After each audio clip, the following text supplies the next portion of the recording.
Bonsoir à tous, merci de votre fidélité. Monaco Info, c'est vous, vous connaissez le slogan. Au cœur de vos préoccupations, nous évoquerons ce soir deux grandes thématiques. La Covid-19 et la campagne de dépistage du virus, ainsi que les grands travaux. Ludmila Racona-Le Goff, secrétaire générale du département des affaires sociales et de la santé, viendra dresser le bilan de la campagne de dépistage initiée le 19 mai et qui vient de s'achever. Après les ultimes sessions de rattrapage, pas d'inquiétude toutefois, il sera toujours possible de se faire dépister à l'avenir. Les grands chantiers, lundi, nous découvrions plus en détail le programme du Grand Ida. Il aura des répercussions sur le quartier Platy, en raison notamment des travaux de réseau qui vont être effectués sur place. Jean-Luc Puyot, le directeur de l'aménagement urbain, nous expliquera quelles conséquences cela aura pour les riverains. Une application destinée à sécuriser votre quotidien. Monaco Care Safety offre plusieurs fonctionnalités, de la protection antivirus à la protection bancaire, en passant par la géolocalisation de votre smartphone égaré ou le contrôle parental. Mode d'emploi à suivre dans ce journal. Mais avant cela, le traditionnel point info du jour avec vous, Frédéric Hélion. Bonsoir. Bonsoir Patricia, bonsoir à tous. On commence ce point info par la première réunion de la CARE, la commission d'accompagnement pour la relance économique, qui s'est déroulée cet après-midi au ministère d'État. Cette commission a été mise en place par le gouvernement dans le cadre du plan de soutien à l'économie nationale et étudiera au cas par cas la situation des entreprises qui y feront appel. Pour en parler, nous accueillons le ministre des Finances et de l'Économie. Bonsoir Jean Castellini. Bonsoir à vous. Quel était finalement l'objet de cette première réunion ? Cette première réunion avait pour objectif principal d'examiner les premiers dossiers qui nous sont parvenus. Je vous rappelle qu'en effet, le gouvernement avait annoncé la mise en place de cette commission d'accompagnement pour la relance économique, ou CARE, il y a maintenant une quinzaine de jours. Et nous étions particulièrement attentifs aux dossiers qui pouvaient nous être soumis.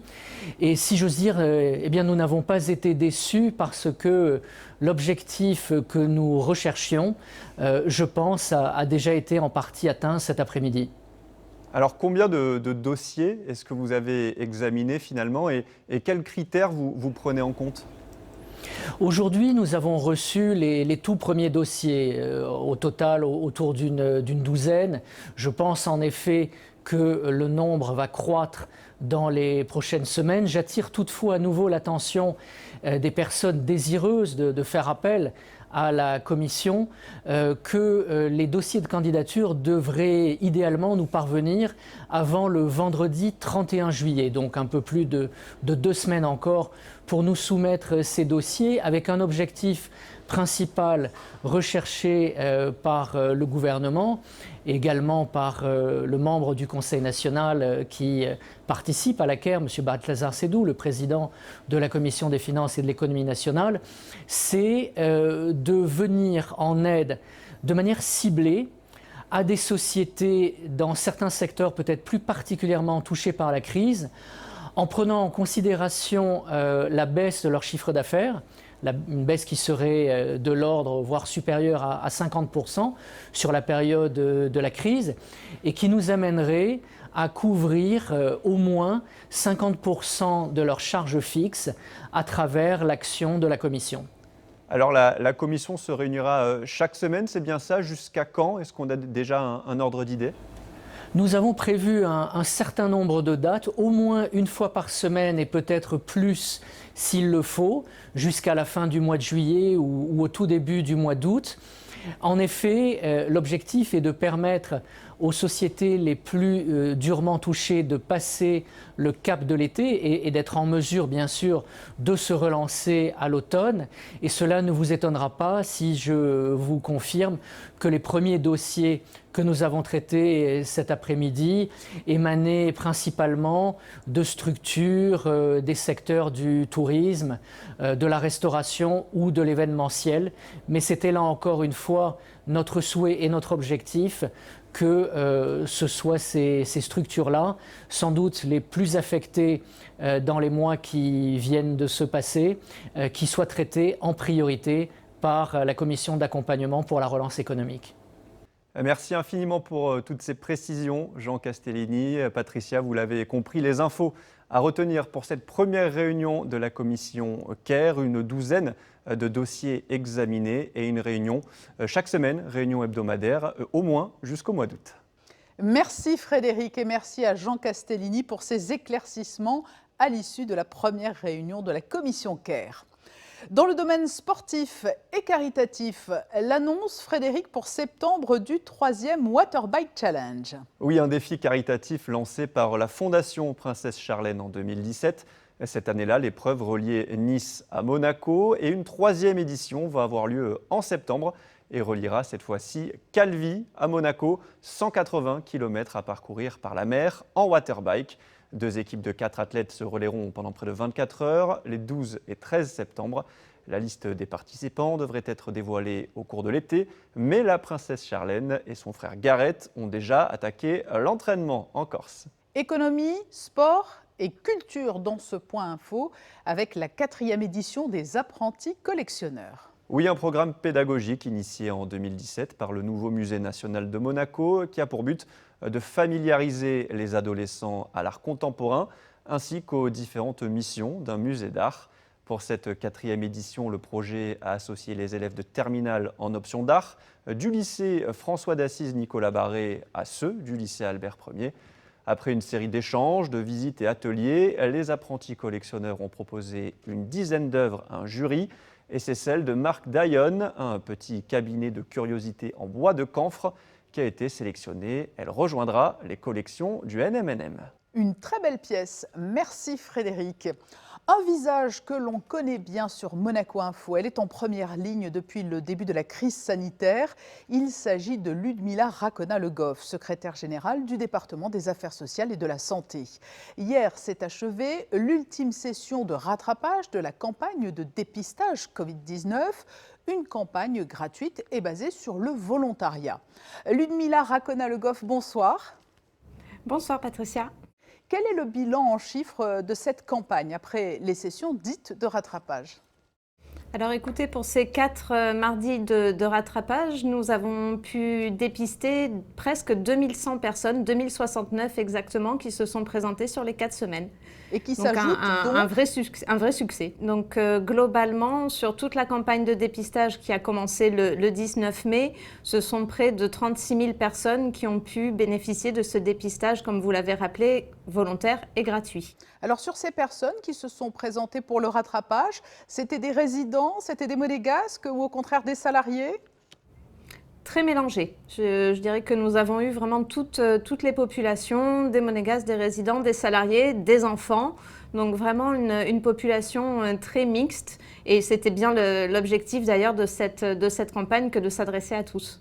Et le résultat de cette campagne de rattrapage, mise en perspective par rapport au résultat de la précédente campagne, est-ce qu'il y avait plus de cas positifs aujourd'hui ou est-ce qu'au contraire cela traduit le creux de la vague ?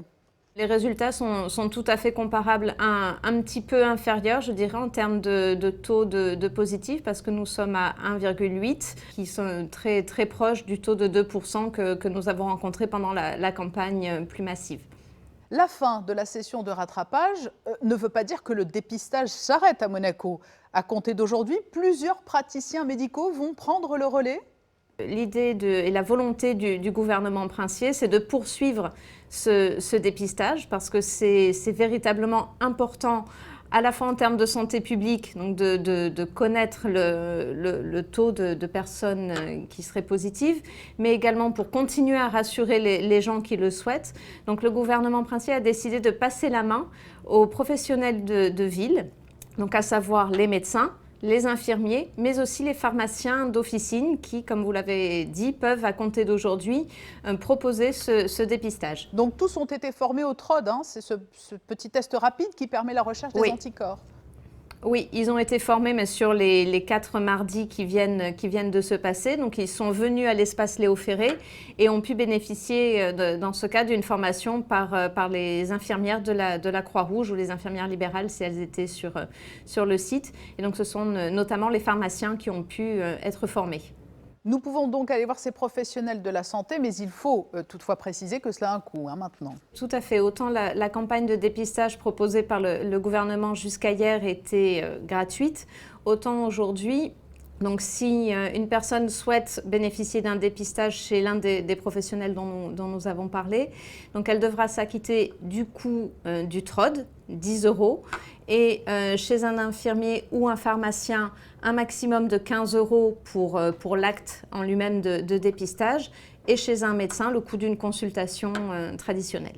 Je crois que c'est peut-être aussi l'occasion de remercier tous ceux qui ont été à vos côtés pendant ces longues semaines. Oui. Je pense aux pompiers, aux carabiniers, les infirmiers. Effectivement, donc la force publique qui nous a accompagnés depuis le début, les volontaires et les bénévoles de la Croix-Rouge, de Fighted, les infirmières libérales qui étaient présentes également, mais aussi les équipes de l'espace Léo Ferré et du Grimaldi Forum, sans lesquels nous n'aurions pas pu mettre tout ceci en place. Comment s'effectue aujourd'hui le suivi des cas positifs à Monaco ?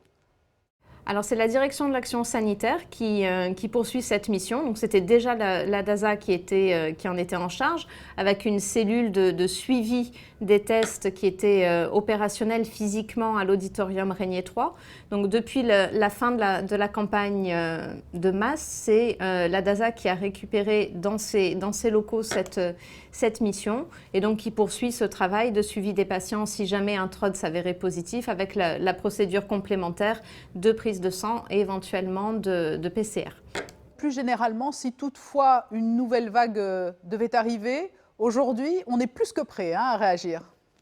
Tout à fait. Toutes les structures qui ont été mises en place pendant la période épidémique ne sont que mises en veille. Donc je dirais que si malheureusement nous devions repartir pour une seconde vague, tous les moyens peuvent être mis en œuvre du jour au lendemain. Merci Ludmila Racona-Le Goff d'avoir répondu à nos questions au lendemain de la fin de la session de rattrapage de la campagne de dépistage. Et je vous rappelle que vous pouvez désormais vous tourner vers les médecins libéraux, les infirmiers libéraux et les pharmaciens pour effectuer les tests rapides de dépistage des anticorps. Merci Ludmila. Merci Patricia. Il y a la sécurité sanitaire, mais il y a une autre préoccupation majeure actuellement, la sécurité numérique. Les attaques informatiques se multiplient. Une nouvelle application gratuite a vu le jour à l'initiative du gouvernement et de Monaco Télécom. Monaco Care Safety offre plusieurs fonctionnalités plus que précieuses. Martin Perronnet, le directeur général de l'opérateur monégasque, est interrogé par Alexandra Pani. Monaco Care Safety, c'est un outil qui a été fourni par le gouvernement, par les efforts du gouvernement et par Monaco Télécom pour apporter un peu une brique dans la sécurité de chacun. D'abord, il y a un antivirus. Alors c'est particulièrement important pour les gens qui utilisent des téléphones sur Android et pour les PC. D'accord ? Deuxième chose, il y a un browser sécurisé. Ça veut dire quoi un browser sécurisé? Ça veut dire que ça évite les URL malveillantes, les URL où on va essayer, qui sont des fausses, sur lesquelles on va essayer de récupérer vos informations par exemple.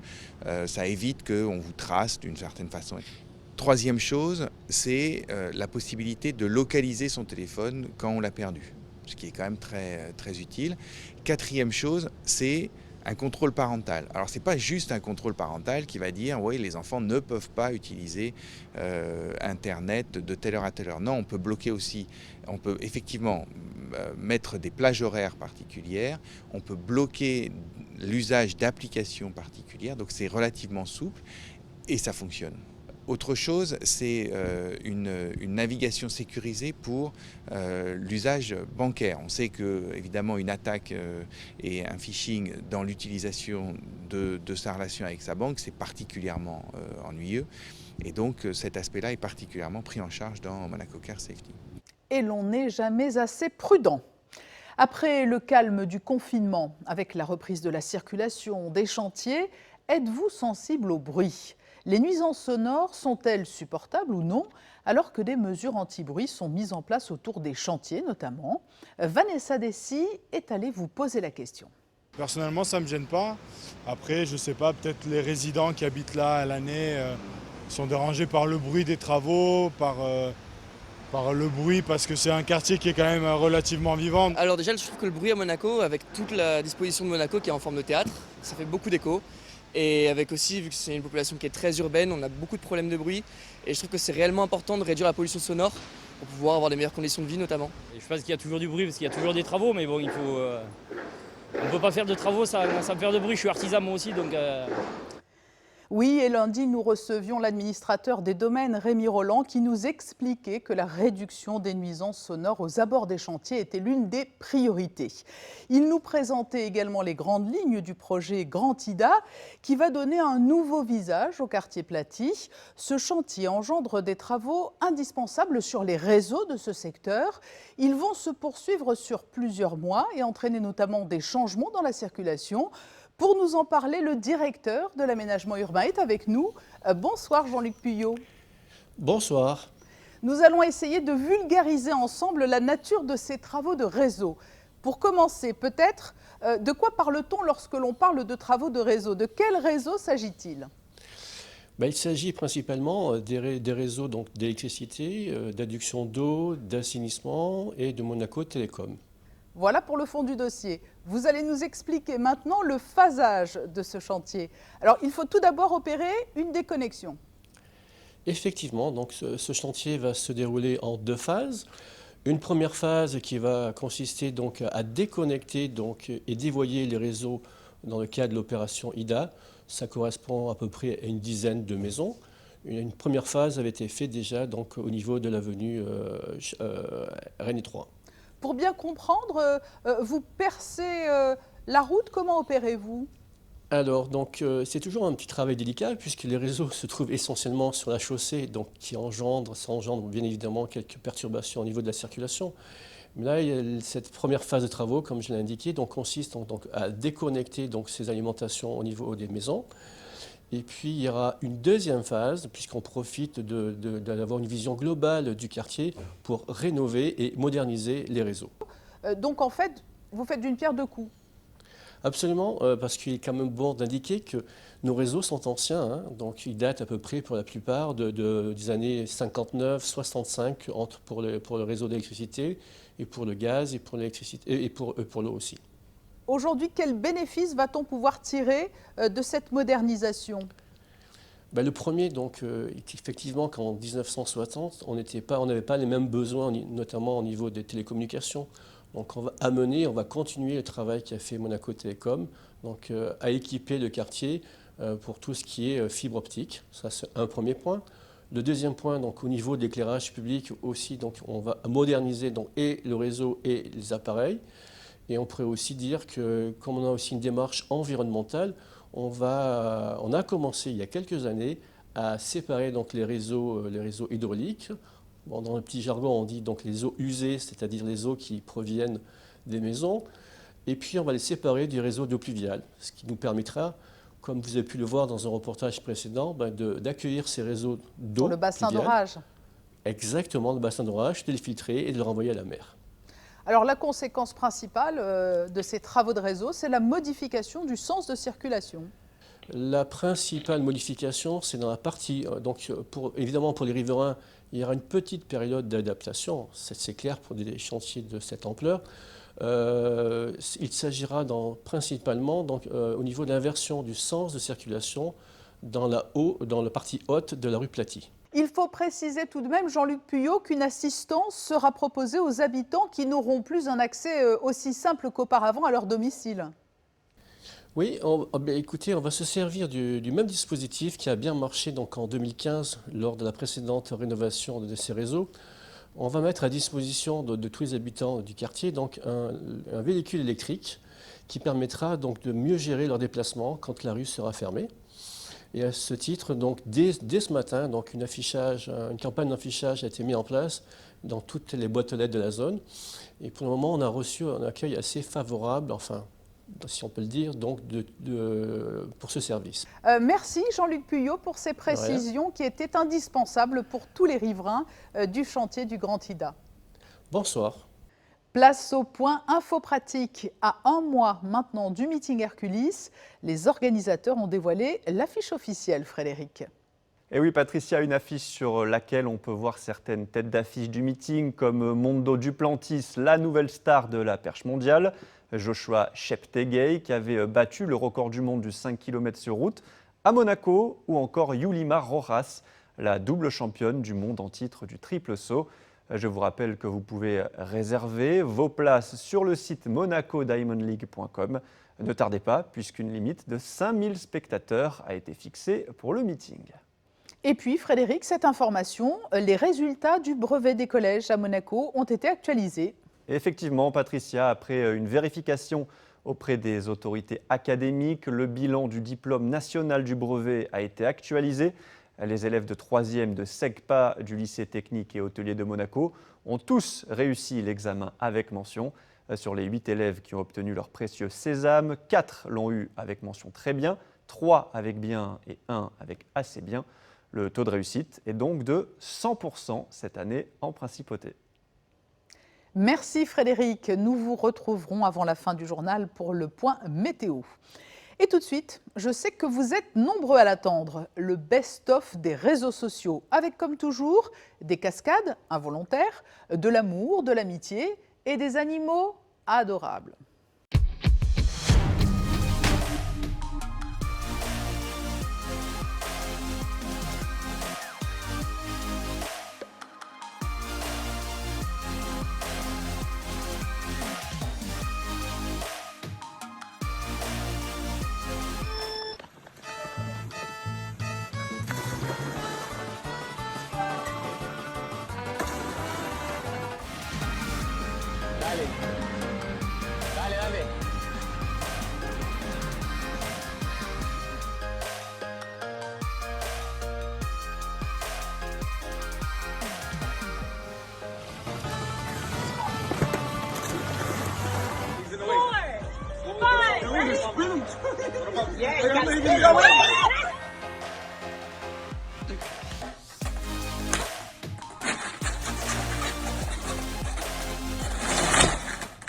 C'est ce que l'on appelle du grand art. Les fans de Pokémon apprécieront.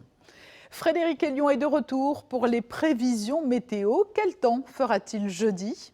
Encore une journée mitigée, Patricia. La matinée devrait être globalement ensoleillée. Puis ensuite, le temps va se couvrir au fil de la journée, sans pour autant donner lieu à des averses. Il fera 18 degrés le matin, 23 l'après-midi. L'eau sera également à 23 degrés. Le soleil se lèvera à 6h02 pour se coucher à 21h10. Jeudi 15 juillet, nous fêterons les Carmel et Carmen en odeur de Notre-Dame du Mont Carmel. La météo qui ne rebute pas les touristes qui sont de plus en plus nombreux dans les rues de Monaco, notamment place du Casino, comme vous allez pouvoir le découvrir sur cette série de photos qui vient refermer ce journal, des clichés signés Stéphane Dana. Demain, vous avez rendez-vous avec Fabien Bonilla pour une nouvelle édition à 19h. Très bonne soirée à tous.